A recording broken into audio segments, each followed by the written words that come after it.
Okie doke. I've got a layer here. I'm going to double click, rename it Mrs. Pickles. So I just double clicked on the name there. Automatically that unlocked the layer, opened up that dialog box and allowed me to call the layer Mrs. Pickles, which is what the picture is of. Now what I'm going to do is put a curves adjustment layer above this. I can get this from here, yada yada yada, curves adjustments there.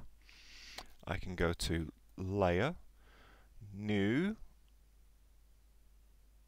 adjustment layer, curves there. Also I could go over here to these. Can't say I ever used these little, these are kind of fairly new, last couple of versions of Photoshop.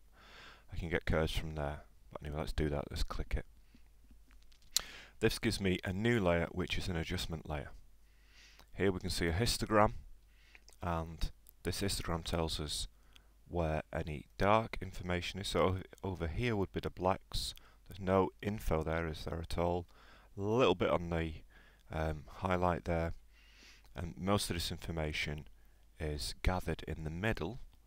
And if we look how far up this goes, this tells us that there's lots of mid-tone information. So they've got a kind of a washy image. One thing I could do is, because there's nothing here, we could drag this along to kind of the beginning there. And you'll notice how this darkens the image. It darkens everything. Again, the highlights, I'm going to leave that. The other thing that we can do is click on a curve and it will leave a point. I was actually trying to right click on it. I don't know if you can, or is it a control click? Anyway, if I want to get rid of it, I can just drag it down and off.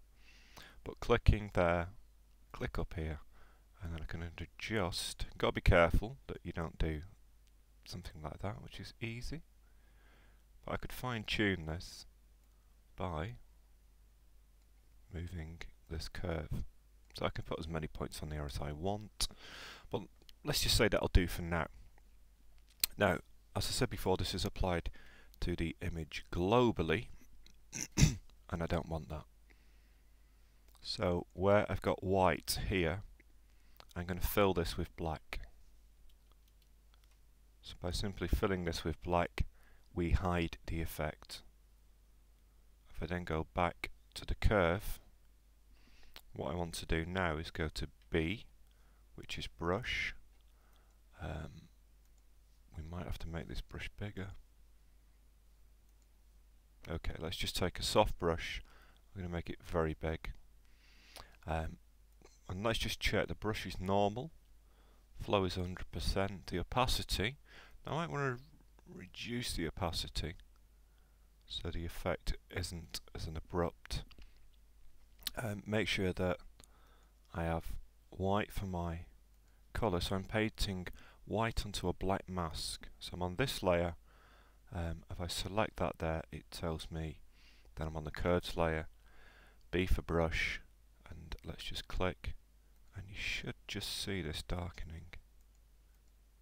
Yaha. So you see the brush is very soft and feathered, and we can see here where the effect is coming through. If we were to do that, we can see where that effect is. We could do it like that, and that should give us an idea. Again, if I do X, let's make that brush smaller, you notice that we can reverse this effect. X. I'm going to go back. So just going backwards and forwards with the X key there in order to apply or remove the effect.